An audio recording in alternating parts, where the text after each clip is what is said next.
I think at this point it's pretty inevitable that some servers are going to die. Now that may sound dramatic, but I think it's pretty much going to happen because Amazon didn't really think about faction balance when allowing the server transfers. Now, all in all, I am obviously in favor of the server transfers because of the way that New World launched.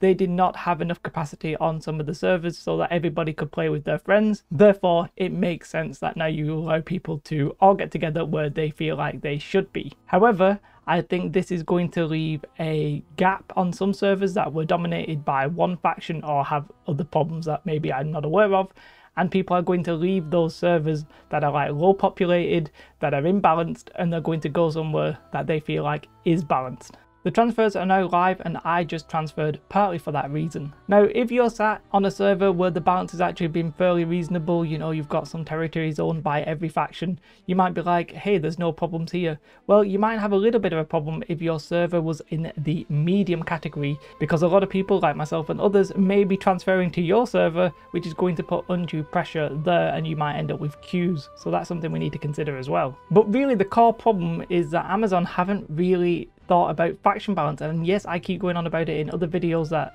essentially in game there is no counterbalance or counterplay to a dominant faction, and all of the rewards to being in a dominant faction, and especially in a dominant company, is just too high and there's nothing really to counter that in any way, shape or form.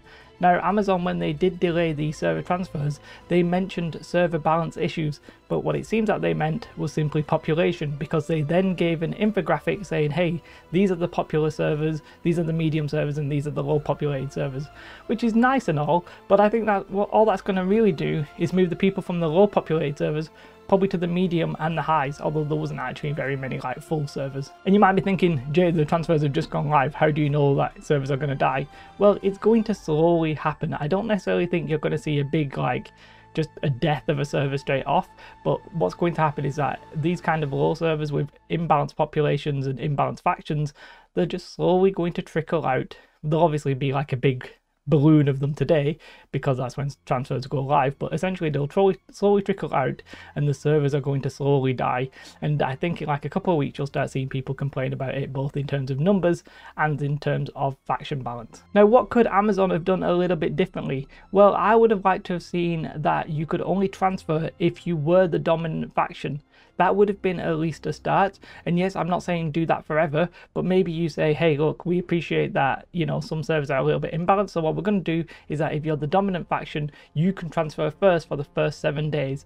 Now, if you're not the dominant faction and you want to play with your friends, that's fine. You're just going to have to wait. We apologize, but we feel like the help of the servers are worth it. That's one thing they could have done. And the second thing that they probably are going to do, I just don't know when, is that they're probably going to merge these low population servers with the faction imbalance. So, for example, if you've got one that's all purple, one that's all green, well, you could merge them together and then they can fight. But until that happens, and we don't know when it's going to happen, those people are simply going to leave those servers.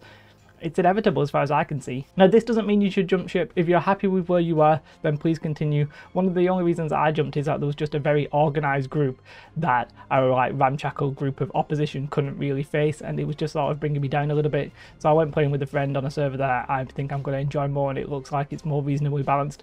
Still purple are in the lead, but green are a lot more closer, and I am no green. So that's where I'm at. Let me know your thoughts. Are you worried about your server? Do you think I'm right? Do you think I'm wrong? Do you think I'm just like over-egging it? Do let me know in the comments below. If you like this video, do press like. If you're interested in more New World content, then please subscribe to the channel. Have a most beautiful day. Goodbye.